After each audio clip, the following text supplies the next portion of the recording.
huge honor, first of all, to be able to have the reach that I have now, to be able to have so many people who've maybe never even heard of free skiing before, to be able to hear it for the first time from me. And I think that it's so different when you are able to see representation on the TV and to be able to feel like, oh, if she can do it, then I can too.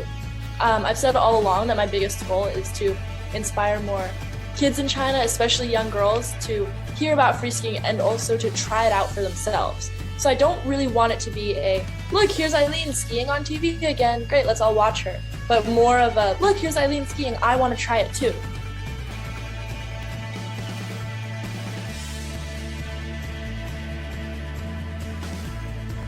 I'm focusing on being able to use my voice and my platform, the platform that I got from the Olympics, to be able to continue promoting skiing and kind of a healthy lifestyle that includes changing beauty standards, right? And promoting confidence and health instead of starving yourself or not being able to go outside. Things like that are also part of my message right now, and I'm just kind of speaking out on it whenever I can. I post about it all the time, my own message.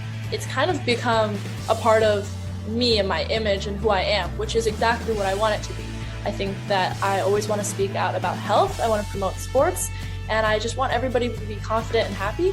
So that's kind of what I'm doing right now. In the future, I think it'd be really fun to host a Eileen Gu Invitational, like a competition for young girls in China maybe, at the amateur level, or to be able to host some camps, but we will see. I've been doing some charity events recently as well, so we'll see down the line.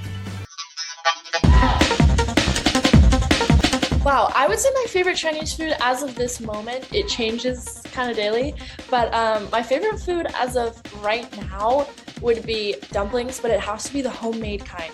And then Western food, anything with truffle, really. I've been a truffle fiend forever. I travel with my own white truffle oil.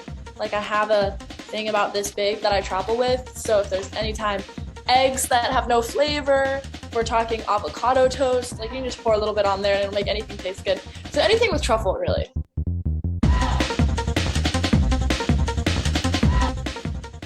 Ever since I was little, I've always said I'm Chinese when I'm in China and I'm American when I'm in the US. And what I mean by that is I feel as though both countries have contributed equally to creating the person that I am today.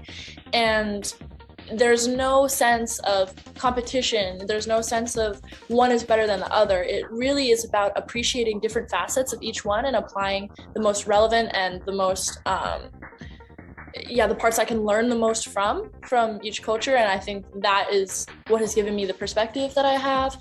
It's given me the cultural resiliency that I have, and it's given me an appreciation for different cultures around the world. So in that sense, I feel a deep sense of respect and appreciation for both cultures. And so I have always wanted more people to have that kind of ability to appreciate both for what they are and not feel as though just because one is one way that everything else is wrong.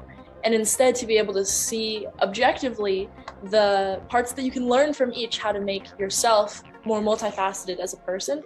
So right now, the best way that I can do that is through sports, because sports have no boundaries. Everybody can participate. And so that's the easiest way to be a form of communication between different countries and to foster that interconnection.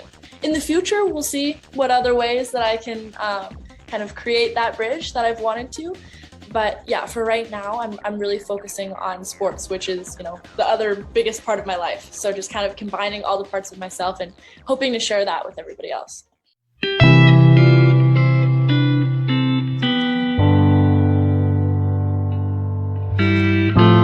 I think that any time that I spend in China, I'm always learning more.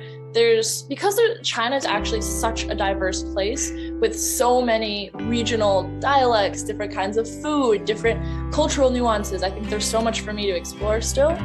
And yeah, so I'm learning more about it every day. And one of the things I love the most about China is food, and especially meal culture.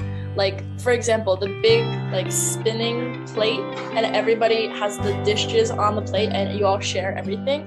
That's so much better than just ordering one dish and having one dish. There's so much more diversity and more options to try everything.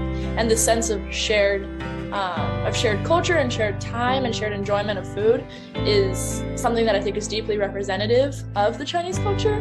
So yeah, I mean, there's so many things that I love about it and so much more yet to explore.